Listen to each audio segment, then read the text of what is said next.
nervous because we're getting ready to leave the dock. I always have dock anxiety. But I do have Richie here, who is becoming handy with the boat. He's getting the dinghy set up. If he knew I was recording, he'd have a fit. Shh, we're not gonna tell him. Perfect. Nothing. I'm taking pictures.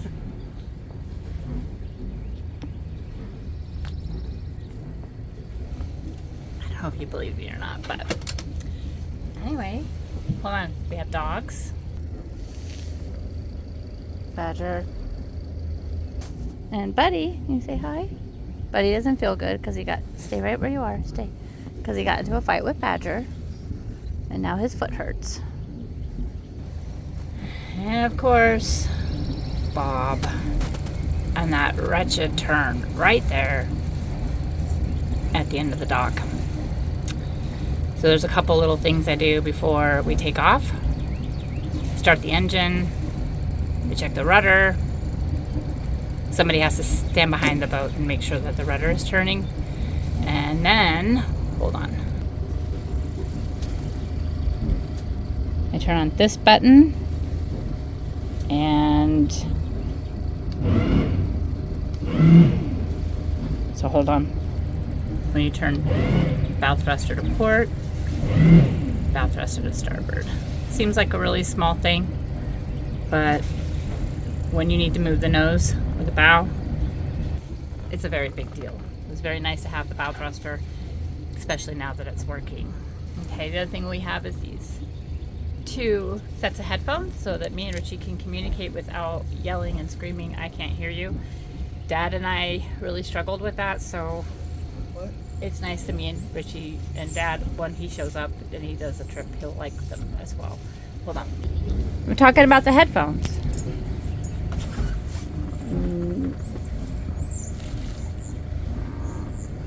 We have to set the dinghy up so that it can be towed. And that's Richie setting up the line. So we're ready to go. I don't know if I have the wherewithal to video while leaving the dock. I don't know if my anxiety will allow me to multitask like that. But, yeah, let me see if I can do it. But stay tuned for now. I'm just going to pause.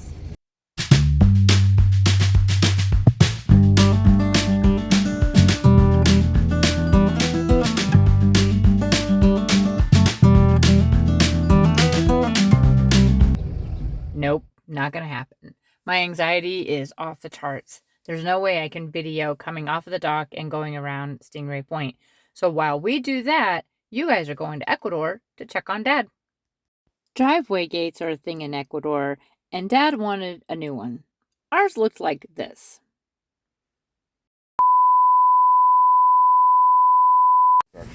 And now it looks like this. Yep. And for all you nautical nerds out there, this is a 7-foot tall teak gate.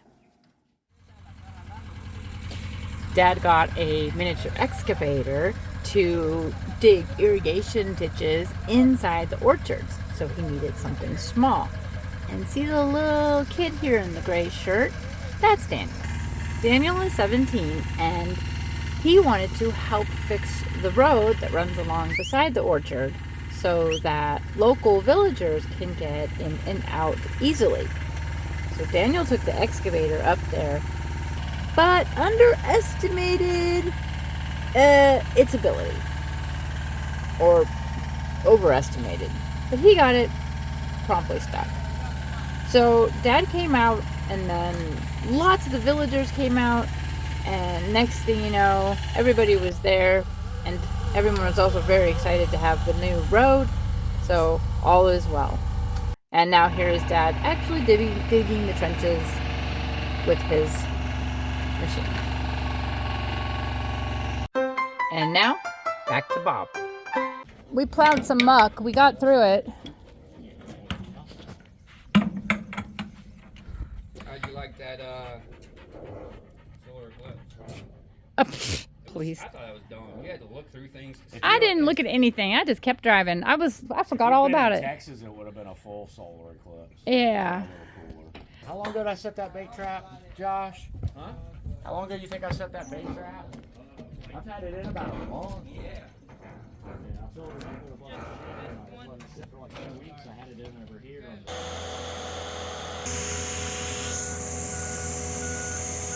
I wish y'all could have seen me back into the slip, into the travel lift slip. I was shaking so hard that the helm was shaking. But they said I got an A. Knocking it. There goes Bob.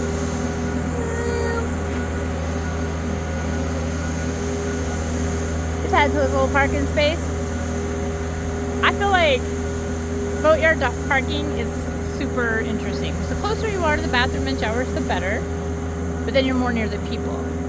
So right now I'm gonna just figure out where they're gonna put us.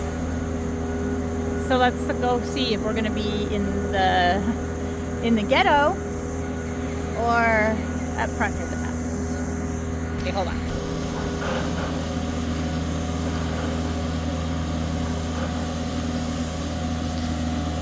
So this is basically the boatyard landing strip. I wouldn't call this like the penthouse or the condos or like Beverly Hills of the boatyard because it's still kind of a hike to the bathrooms.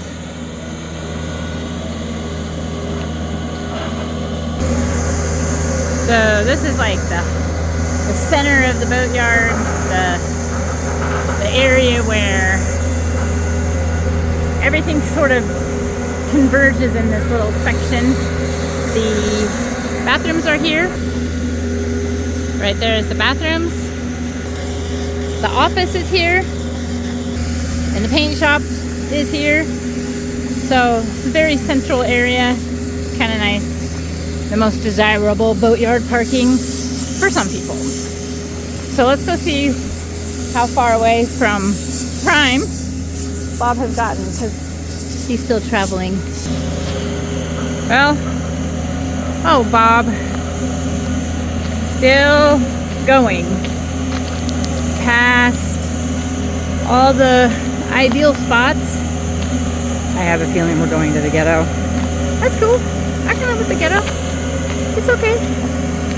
This means I'm going to have to make some kind of a potty facility. There's no way I'm gonna make it all the way up there. Hold on. Let's see. Still going. Bob stopped right here. But I don't think this is where we're stopping. And we're definitely at the ghetto entrance. Okay, but while we're waiting for them to decide, I want to show you how I gave Bob a nose job last year to make him have this really cute face. Hold on. There's his nose job. Okay, well, so I started to show you the cute little nose job I gave him, but then they started taking off again.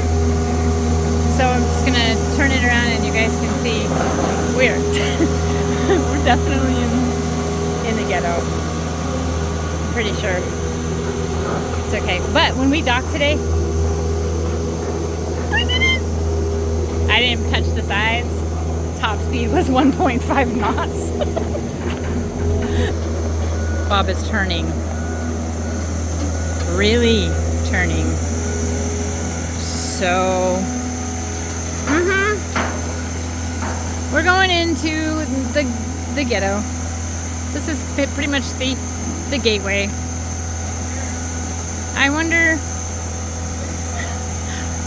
maybe that's what they think of us. Y'all need to be in the ghetto. You're not a brand new plastic boat. And there we go. Okay. What do you think of Bob's ball? Balls hanging down like that.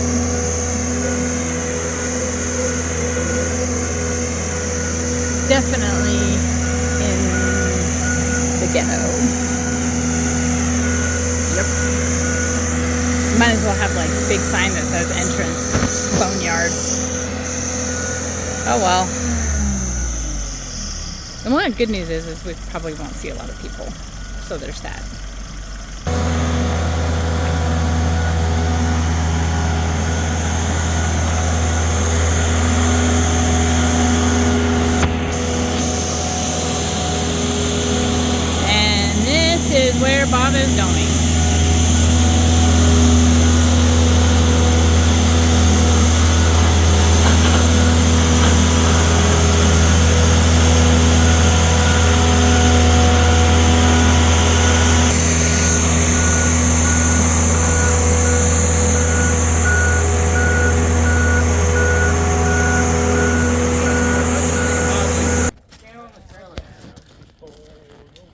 So now they're gonna put all these little stands up. How many stands do you put on, Bob? 8, 40 footer, every 10 feet.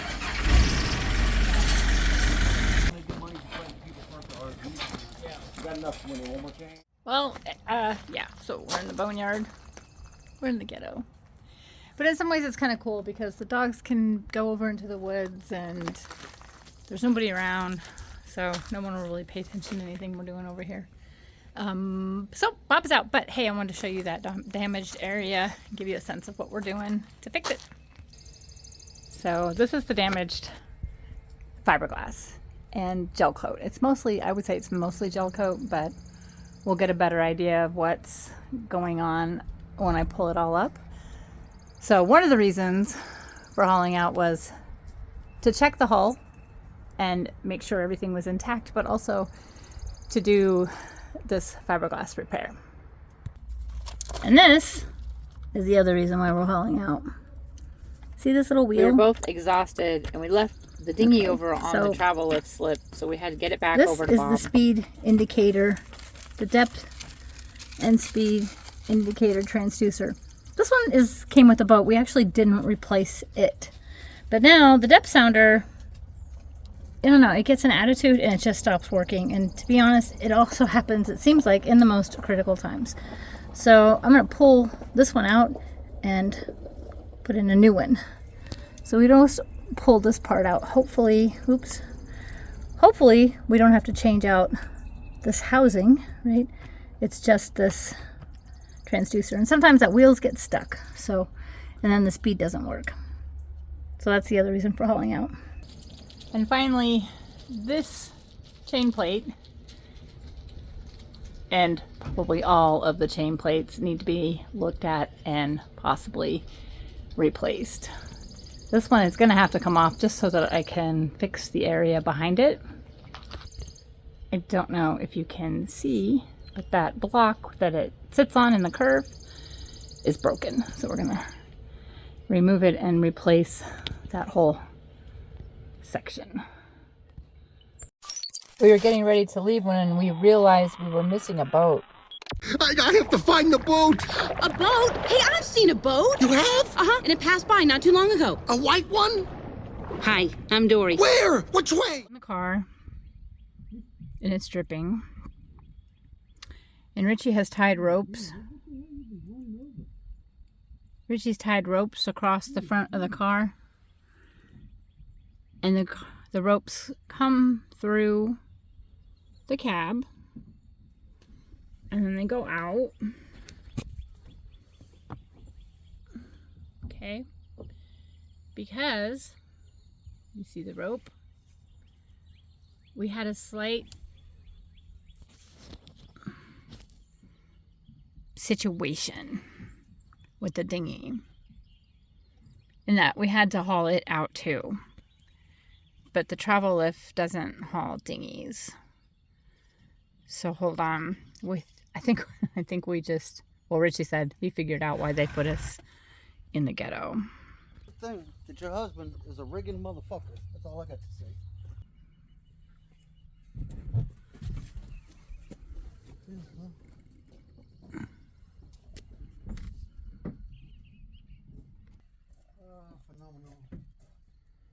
Phenomenal. So what exactly are you doing now? Huh? What are you doing now? You're adding another rope? I'm just securing it. So we don't have to go through the process again. You know about your husband and how he does the ropes. It's not going anywhere. Okay. There's a rope. Give it a go, baby. You gonna video my... I might need your phone. Okay. He really thinks this is funny. Oh, that's all I needed right there. Give it here.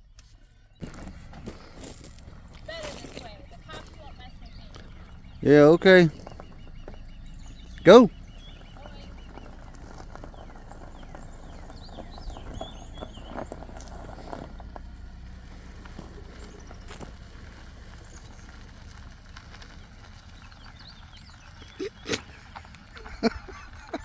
God almighty. Oh.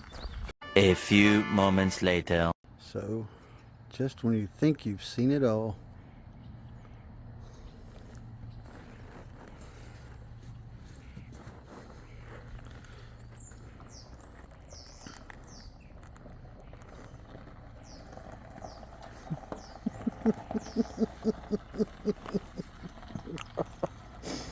Oh shit.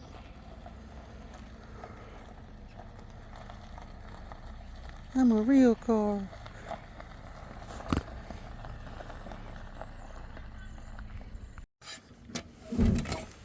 Let's see what I got to deal with on a daily basis. Okay, well, I've been working on Bob, and in some ways it's gone too quick, so I didn't get the video footage that I wanted to. But I'm at a good spot in terms of prep. Like, I've done some sanding, I've done some cleaning up of the wound. I got the chain plate off, which I was gonna video, but it took 20 minutes. Look, there's people who cut into their chain plates for 2 days, and so I am not even gonna make a video about like, look how easy it was to take Bob's chain plate off. I'm not gonna go there, but I am gonna show you how I'm gonna fix this damage from the storm. And Bob and I just got done talking about how it's gonna get fixed. And basically, Bob's tow rail, even though it's all busted up, it does not want to come off. Like, he does not want to separate from that tow rail. So hang on, because I'm going to show you what I'm talking about, and then I'm going to tell you, we're going to go back into some fiberglassing skills and come up with a solution for Bob that doesn't include taking off the tow rail. Hold on. All right. This is that damaged area. And this is the tow rail. And that thing is, so I have been cutting and it ain't coming off. It's not coming off. So I thought, okay, what else can we do? So I started cleaning up inside here.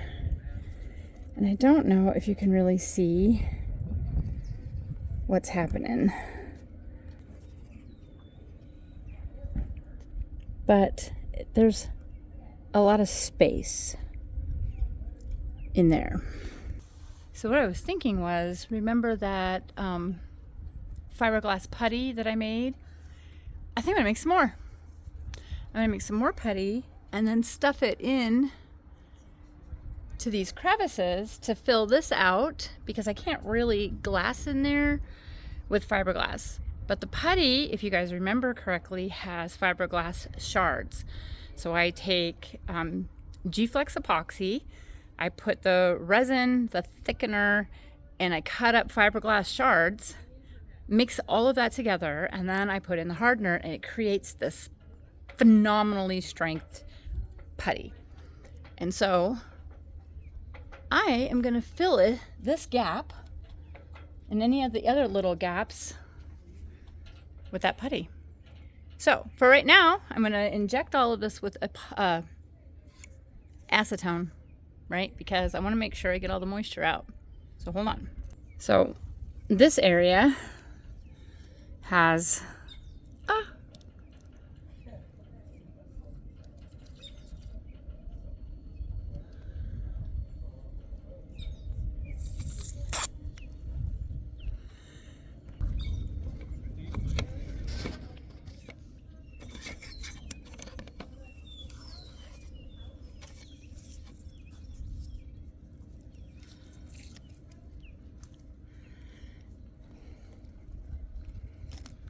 so this will sort of clean off that surface.